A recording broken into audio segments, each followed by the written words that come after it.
Finally Chandrayaan 3 चांद के orbit में दाखिल हो गया। इससे पहले ये चांद और पृथ्वी के बीच के एरिया में था, जिसे ट्रांस लूनर ट्रैजेक्टरी भी कहा जाता है। ये वो रास्ता होता है जिसके जरिए एक स्पेसक्राफ्ट पृथ्वी के ऑर्बिट से चांद के ऑर्बिट में दाखिल होता है। चांद के ऑर्बिट में पहुंचने के बाद चंद्रयान 3 करीब 18 दिन तक उसका चक्कर लगाता रहेगा और धीरे धीरे सतह के नजदीक आता रहेगा। करीब 100 किलोमीटर की ऊंचाई पर चंद्रयान 3 का विक्रम लैंडर उसके प्रोपल्शन मॉड्यूल से अलग हो जाएगा और चांद की सतह पर लैंड होने के लिए रेडी हो जाएगा।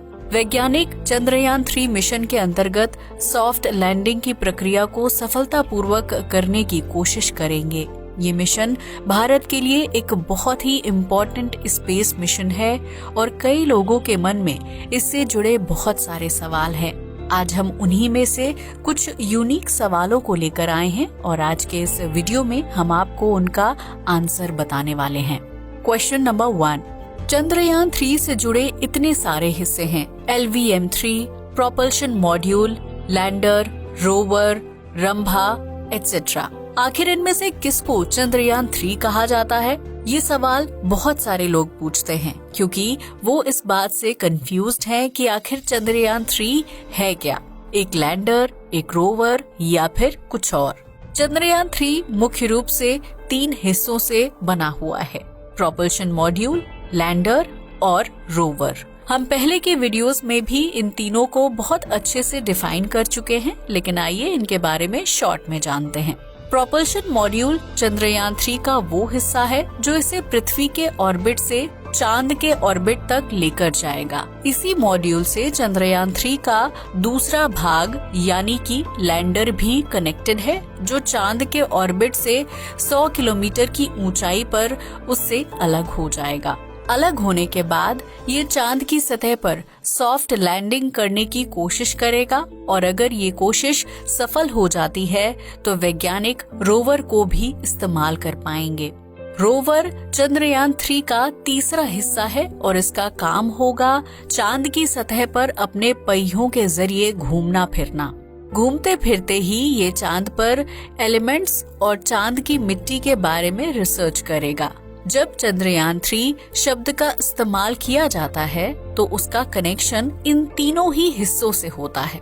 ये 3 हिस्से आपस में मिलकर चंद्रयान 3 की फॉर्मेशन करते हैं। LVM-3 असल में वो रॉकेट था जिसके जरिए चंद्रयान 3 को 14 जुलाई की तारीख को लॉन्च किया गया था। इस रॉकेट का एकमात्र काम था चंद्रयान 3 को पृथ्वी के ऑर्बिट तक पहुंचाना और इसने सफलतापूर्वक ऐसा कर भी दिखाया। रंभा असल में एक इंस्ट्रूमेंट है जिसके जरिए वैज्ञानिक चांद की सतह पर लैंड होने के बाद उसके वातावरण पर स्टडी करेंगे। चंद्रयान 3 के 3 अलग अलग हिस्सों में अलग अलग तरह के इंस्ट्रूमेंट्स हैं। इन इंस्ट्रूमेंट का क्या काम है और ये किस तरीके से फंक्शन करेंगे, इसके बारे में भी हम पहले की एक वीडियो में बता चुके हैं, जिसे आप डिस्क्रिप्शन में दिए गए लिंक पर क्लिक करके देख सकते हैं।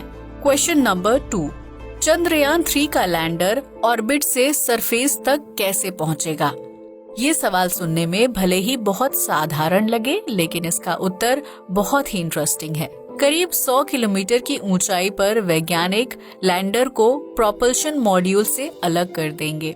इसके बाद ये सीधा चांद की सतह पर गिरना शुरू हो जाएगा।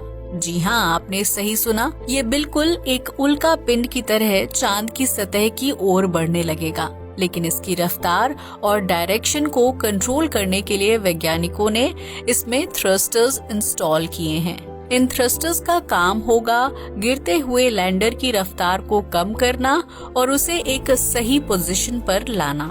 लैंडर में भरे हुए फ्यूल का इस्तेमाल करके ये थ्रस्टर्स एनर्जी को जनरेट करेंगे। जब ये एनर्जी लैंडर के नीचे से बाहर आएगी तो ये स्पेसक्राफ्ट को ऊपर की तरफ धक्का देगी।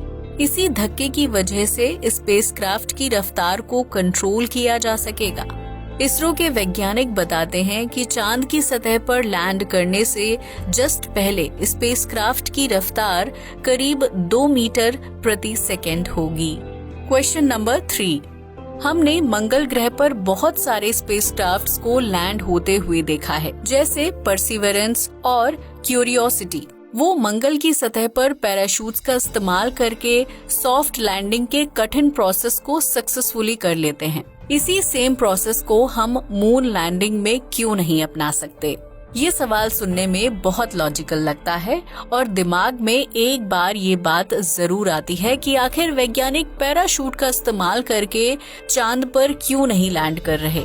पैराशूट से सॉफ्ट लैंडिंग करने का प्रोसेस सुनने में थ्रस्टिंग की प्रक्रिया से आसान लगता है और मैं आपकी जानकारी के लिए बता दूं कि ऐसा सच भी है। लेकिन दिक्कत की बात यह है कि हम चाह कर भी चांद की सतह पर पैराशूट से सॉफ्ट लैंडिंग नहीं कर सकते। ऐसा इसलिए है क्योंकि चांद पर हवा नहीं है। मंगल ग्रह के पास अपना खुद का वायुमंडल है, जिसका करीब 96% हिस्सा कार्बन डाइऑक्साइड गैस से बना हुआ है। जब मंगल पर किसी भी स्पेसक्राफ्ट को पैराशूट के जरिए लैंड कराया जाता है तो उसके वातावरण में गैस उन पैराशूट्स को ऊपर की ओर धक्का देती है। इससे ड्रैग नाम का एक फोर्स क्रिएट होता है जो स्पेसक्राफ्ट की रफ्तार को कम कर देता है। चांद पर कोई भी वायुमंडल या फिर हवा नहीं है, जिस वजह से पैराशूट द्वारा कराई जाने वाली लैंडिंग हमेशा ही एक डिजास्टर साबित होगी। स्पेसक्राफ्ट अपनी नॉर्मल रफ्तार पर ही चांद की सतह से टकरा जाएगा और पैराशूट का उस पर कोई भी असर नहीं होगा। यही कारण है कि वैज्ञानिक परसिवरेंस और क्यूरियोसिटी की तरह चंद्रयान को पैराशूट के जरिए नहीं लैंड करा सकते। क्वेश्चन नंबर 4, लैंडर के चांद पर सही सलामत लैंड होने के बाद क्या होगा और उसके अंदर मौजूद रोवर को वैज्ञानिक कैसे बाहर निकालेंगे? सक्सेसफुल लैंडिंग होने के बाद वैज्ञानिक अपनी रिसर्च और स्टडी को चालू करेंगे। चांद हमारे लिए एक बहुत ही इम्पोर्टेंट स्पेस ऑब्जेक्ट है और इसको स्टडी करना हमारे भविष्य के लिए बहुत महत्वपूर्ण साबित हो सकता है।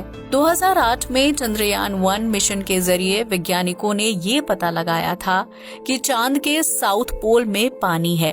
तब से ही काफी सारी स्पेस एजेंसीज चांद पर जाने में दिलचस्पी ले रही हैं। पानी एक बहुत ही इम्पोर्टेंट रिसोर्स है जिसे सिर्फ इंसानों को जिंदा रखने के लिए ही नहीं बल्कि एक फ्यूल के रूप में भी इस्तेमाल किया जा सकता है। चंद्रयान 3 मिशन के अंतर्गत भी वैज्ञानिक साउथ पोल के इसी एरिया को अच्छे से एक्सप्लोर करना चाहते हैं। लैंडिंग होने के बाद स्पेसक्राफ्ट में मौजूद इंस्ट्रूमेंट एक्टिव हो जाएंगे और फंक्शन करने लगेंगे। सारी टेस्टिंग और चेकिंग करने के बाद लैंडर के अंदर से रोवर बाहर आएगा। इसके लिए लैंडर के गेट को खोला जाएगा जो रोवर के लिए सतह तक जाने का एक रास्ते जैसा बन जाएगा। रोवर चांद की मिट्टी पर अलग अलग इंस्ट्रूमेंट के जरिए स्टडी कंडक्ट करेगा। वैज्ञानिक मुख्य रूप से चांद की थर्मल कंडक्टिविटी और उस पर मौजूद एलिमेंट्स के बारे में जानना चाहते हैं। इसके लिए लेजर टेक्नोलॉजी का भी इस्तेमाल किया जाएगा जो चांद के सरफेस पर मौजूद पार्टिकल्स पर रिलीज की जाएगी। ये उन पार्टिकल्स को हाई एनर्जी स्टेट पर पहुंचा देगी और जब वो अपनी नॉर्मल स्टेट पर आएंगे तो वो किसी न किसी इलेक्ट्रोमैग्नेटिक रेडिएशन को रिलीज करेंगे। इसी इलेक्ट्रोमैग्नेटिक रेडिएशन को स्टडी करके वैज्ञानिक ये पता लगाने में सक्षम हो जाएंगे कि वो रेडिएशन किस एलिमेंट ने रिलीज की है। इसी तरह वैज्ञानिक चांद के अलग अलग एरिया में लेजर का इस्तेमाल करके अलग अलग एलिमेंट्स को डिस्कवर करेंगे।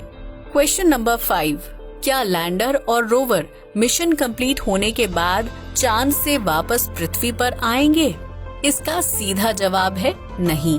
आमतौर पर किसी भी स्पेसक्राफ्ट को वापस आने के लिए डिजाइन नहीं किया जाता है और ऐसा ही चंद्रयान 3 के साथ भी है। 14 जुलाई 2023 को ये आखिरी बार पृथ्वी पर था और अब ये अपनी बाकी की जिंदगी अंतरिक्ष में ही गुजारेगा। इन्हें चांद से पृथ्वी पर वापस लाने का कोई भी प्लान नहीं है। हालांकि चंद्रयान 3 मिशन के कंप्लीट होने के बाद भविष्य में इसके पुर्जों को वापस पृथ्वी पर जरूर लाया जा सकता है। ये सिर्फ एक हिस्टोरिकल पर्सपेक्टिव से पृथ्वी पर वापस लाए जा सकते हैं, लेकिन इन्हें पृथ्वी पर लाकर वापस से इनका इस्तेमाल करना पॉसिबल नहीं होगा। क्वेश्चन नंबर 6, लैंडर और रोवर चांद की सतह पर कितने दिन तक एक्टिव रहेंगे और कितने दिनों तक वैज्ञानिकों को डेटा भेजते रहेंगे। लैंडर और रोवर दोनों ही चांद पर जाने के बाद चांद के मात्र 1 दिन तक एक्टिव रहेंगे। आपकी जानकारी के लिए बता दें कि चांद का 1 दिन पृथ्वी के 14 दिन के बराबर होता है, यानी ये दोनों ही करीब 14 दिन तक फंक्शन करते रहेंगे। इसके बाद चांद पर रात शुरू हो जाएगी, जो दिन की तरह ही बाकी के 2 हफ्तों तक चलेगी। लैंडर और रोवर अपनी फंक्शनिंग के लिए सोलर एनर्जी पर डिपेंडेंट होंगे, जो चांद की रातों में इन्हें नहीं प्राप्त हो पाएगी। मात्र 14 दिन के फंक्शन करने के बाद ही ये दोनों शांत पड़ जाएंगे। हालांकि चंद्रयान 3 का प्रोपल्शन मॉड्यूल करीब 6 महीनों तक एक्टिव रहेगा और चांद का चक्कर लगाता रहेगा। ये सुनने में भले ही बहुत कम समय लगे, लेकिन वैज्ञानिकों के लिए इतना समय भी रिसर्च और स्टडी के लिए काफी है। क्वेश्चन नंबर 7, लैंडर और रोवर चांद पर स्टडी और एनालिसिस करेंगे, लेकिन उनके द्वारा कलेक्ट किया गया डेटा पृथ्वी पर बैठे वैज्ञानिकों तक कैसे पहुंच पाएगा। किसी भी स्पेसक्राफ्ट से डेटा रिसीव करने के लिए एक बहुत बेसिक और जनरल प्रोसेस का यूज किया जाता है। लैंडर और रोवर द्वारा कलेक्ट किए गए डेटा को सबसे पहले डिजिटाइज किया जाएगा, यानी उसे डिजिटल फॉर्म में कन्वर्ट किया जाएगा। ऐसा करने के बाद लैंडर सारे डेटा को इलेक्ट्रोमैग्नेटिक रेडिएशन में कन्वर्ट करके प्रोपल्शन मॉड्यूल तक भेज देगा। प्रोपल्शन मॉड्यूल में एक रिसीवर को लगाया गया है, जो इस डेटा को कैप्चर करके वैज्ञानिकों तक ट्रांसमिट कर देगा। वैज्ञानिकों ने चंद्रयान 2 के ऑर्बिटर को भी एक बैकअप के तौर पर यूज करने का प्लान बनाया है। अगर लैंडर से प्रोपल्शन मॉड्यूल तक डेटा सही तरीके से ट्रांसफर नहीं हो पाया, तो इसी काम को ऑर्बिटर भी आसानी से कर लेगा।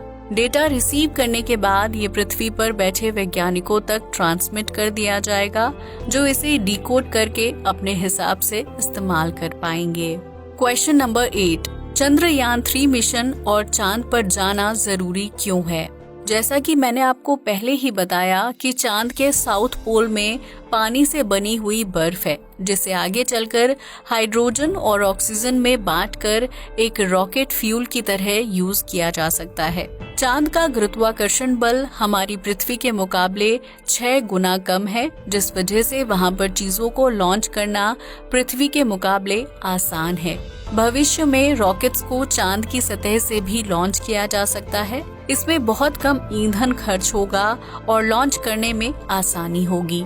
आगे चलकर हम चांद पर एक बेस भी बना सकते हैं, जहां पर भविष्य के इंसान रहा करेंगे। इन सभी अविश्वसनीय चीजों को सच बनाने के लिए छोटे छोटे कदमों से ही शुरुआत करनी पड़ेगी, और चंद्रयान 3 एक ऐसा ही स्टेप है। नासा ने भी बहुत मामूली मिशन से शुरुआत की थी, लेकिन अंत में उन्होंने इंसानों को चांद पर पहुंचाया और अब वो वापस से चांद पर जा रहे हैं। भविष्य में हम भारतीयों को भी चांद की सतह पर लैंड होता हुआ देख सकते हैं, लेकिन ऐसा करने के लिए सबसे पहले चंद्रयान 3 मिशन को सक्सेसफुल होना पड़ेगा।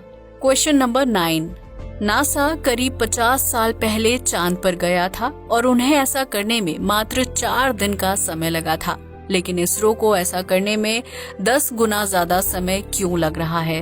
चांद हमारी पृथ्वी से 3,84,000 किलोमीटर की दूरी पर है, जो अंतरिक्ष के हिसाब से बहुत कम है, लेकिन फिर भी हम इंसानों के लिए ये एक बहुत बड़ी डिस्टेंस है। इतनी बड़ी डिस्टेंस को ट्रैवल करने के लिए एक बहुत विशाल रॉकेट की जरूरत पड़ती है, जो आज से 50 साल पहले भी नासा के पास अवेलेबल था।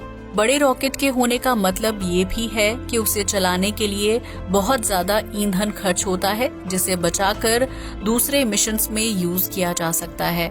1969 के अपोलो 11 मिशन को सैटर्न वी रॉकेट के जरिए किया गया था, जिसकी लंबाई 363 फीट थी। वहीं जिस रॉकेट के जरिए चंद्रयान 3 को लॉन्च किया गया है, उसकी ऊंचाई मात्र 142 फीट है। सैटर्न वी के इतने विशाल होने की वजह से नासा के वैज्ञानिक आसानी से इसमें ज्यादा फ्यूल भरकर इसे डायरेक्टली पृथ्वी से चांद तक भेज पाए थे, लेकिन चंद्रयान 3 के केस में ऐसा नहीं किया जा सकता है। बड़े रॉकेट बहुत महंगे होते हैं और उनमें बहुत ज्यादा फ्यूल की रिक्वायरमेंट होती है। इसरो हमेशा से ही अपने मिशंस को कम बजट में और सेफ तरीके से करता आया है और चंद्रयान 3 के केस में भी इसी तरीके को अपनाया गया है। पृथ्वी से चांद तक डायरेक्टली जाने के बजाय इसरो के वैज्ञानिकों ने चंद्रयान 3 को इस तरीके से डिजाइन किया है कि वो पहले पृथ्वी की परिक्रमा करे और फिर धीरे धीरे चांद के ऑर्बिट में दाखिल होता जाए। 15 जुलाई 2023 को चंद्रयान 3 में पृथ्वी के अराउंड अपना पहला चक्कर कंप्लीट किया था। जब भी कोई स्पेसक्राफ्ट पृथ्वी के नजदीक आता है तो उसकी रफ्तार बहुत तेज हो जाती है और इसी समय वैज्ञानिक उसके इंजन को ऑन कर देते हैं। ऐसा इसलिए किया जाता है ताकि स्पेसक्राफ्ट की रफ्तार बढ़ पाए और वो अगली बार एक बड़े ऑर्बिट में जा पाए। इसी प्रोसेस को 4-5 बार रिपीट करने के बाद चंद्रयान 3 इतने बड़े ऑर्बिट में पहुंच गया कि वो चांद के स्फीयर ऑफ इन्फ्लुएंस के कांटेक्ट में आने लगा। ये एक ऐसा एरिया है जहां पर चांद के गुरुत्वाकर्षण बल को बहुत आसानी से फील किया जा सकता है। जब चंद्रयान 3 चांद के ऑर्बिट में पहुंच जाएगा तब वैज्ञानिक इसी प्रक्रिया के ऑपोजिट प्रक्रिया को शुरू कर देंगे और इसके ऑर्बिट को छोटा करते जाएंगे। अंत में 100 किलोमीटर की ऊंचाई पर इस प्रोसेस को रोक दिया जाएगा और लैंडिंग करने की शुरुआत की जाएगी। ये तरीका नासा के अपनाए गए तरीके से बहुत अलग है और इसमें कम फ्यूल लेकिन लंबा समय खर्च होता है। क्योंकि इसरो को किसी भी बात की जल्दी नहीं है, इसलिए इस तरीके को अपनाया गया है। वैसे आपको क्या लगता है कि इन दोनों तरीकों में इस स्पेसक्राफ्ट को लॉन्च करने का कौन सा तरीका ज्यादा सही है? हमें नीचे कमेंट करके जरूर बताइएगा। आज के वीडियो के लिए बस इतना ही। जय हिंद दोस्तों।